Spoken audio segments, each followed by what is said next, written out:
Okay, thank you সবাই আপনাদের আসার জন্য আর প্রশ্ন করার জন্য। আমরা যেটা বলেছিলাম গতবার যে আমরা এই ভিজিট চলমান রাখবো, প্রত্যেক 7 দিন বা 14 দিন পরে আসবো, দেখবো আমাদের সাথে এনএসসি যে যা কথা হচ্ছে, যা মত বিনিময় হচ্ছে, এটার আপডেট দেখতে আমরা আসবো। এটার জন্য আমরা এসেছি আজকে আমাদের কম্পিটিশন কমিটির সদস্যরা।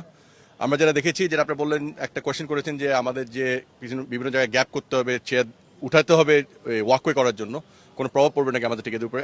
এখন পর্যন্ত আমি বলতে পারি ইনশাল্লাহ কোনো প্রভাব পড়বে না, বিকজ আমরা এই চেয়ারগুলি সরায় বিভিন্ন জায়গায় যেখানে এমটি স্পেস আছে ওখানে আমরা ফিল করব, 1 নম্বর। 2 নম্বর হলো আমরা অনেক জায়গায় খুঁজে পেয়েছি আজকে যেখানে ভিজুয়ালি অ্যাট্রাকটিভ না, মানে ভিজুয়াল খেলাটা দেখতে পারবে না বিভিন্ন কর্নারের মাঠের।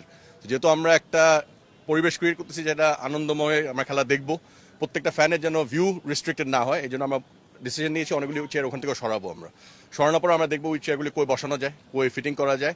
বাট এখন পর্যন্ত আমি বিশ্বাস করি যে আমাদের 18,300 টিকিট বিক্রি হবে, আর 18,300 ফ্যান আসতে পারবে খেলা দেখতে আপনারা কি কোনো গ্যালারিতে। টিকিট বিক্রির কোনো তারিখ বা প্রাইস ক্যাটাগরি এগুলো ওইটা অলরেডি কথা চলছে।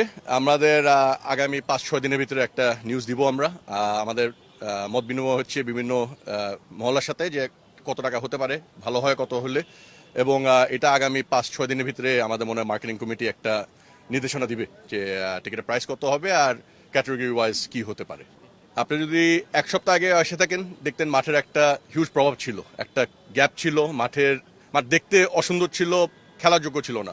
আপনি যদি আজকে দেখেন অলরেডি এটা 30% বেটার হয়ে গেছে। এটা আরও 30% আমি হোপফুল যে আগামী 7 দিনের ভিতরে আরও 30% ভালো হবে। আর আমি হোপফুল যে মে মাসের 22 তারিখে, যেদিন আমাদের মেইন হ্যান্ড ওভার ডেট, ওই দিনের ভিতরে আমরা মাঠ রেডি করে বিএফএফ এর কাছে হ্যান্ড ওভার করে দিতে পারবো খেলার উপযোগের জন্য। এই টাওয়ারটা অলরেডি আমাদের সাথে এনএসসির সাথে কথা বলা হয়েছে, ওনারা ডিসম্যান্টল করে এটা রেখে দিবে ওনাদের হেফাজতে। যখন খেলা শেষ হবে ওনারা আবার ওনাদের ভাবে লাগাই নিবে, বাট খেলার জন্য এই বক্স থাকবে না। এই মুহূর্তে আমি বলতে চাই যে এনএসসির সাথে যে কাজ হচ্ছে বিএফএফ এর, আমরা যৌথভাবে মিলেমিশে খুব ভালো একটা গতিতে আগাচ্ছি।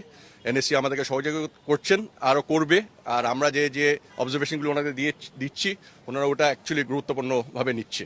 যেরকম ফ্লাড লাইট নিয়ে অলরেডি কাজ শুরু হয়ে গেছে, ফ্লাড লাইটের ফোকাসও চলে আসবে আগামী কিছুদিনের ভিতরে। আমরা ওইটাও একটা ফাইনাল টেস্ট করব। ওনাদের যে অবজারভেশন ওনাদেরকে দিচ্ছি, প্রত্যেক 7 দিনে দেখছি ওনাদের কিন্তু মুভমেন্ট চলছে, ওনারা কিন্তু বসে নেই। আমাদেরকে ওনারা হেল্প করার জন্য ওনারাও চাচ্ছে যে জুনের 10 তারিখ বাংলাদেশের সবচেয়ে ভালো খেলা যেন আমরা দিতে পারি বাংলাদেশের মানুষকে, বাংলাদেশের মাটিতে এই নতুন বাংলাদেশকে আমরা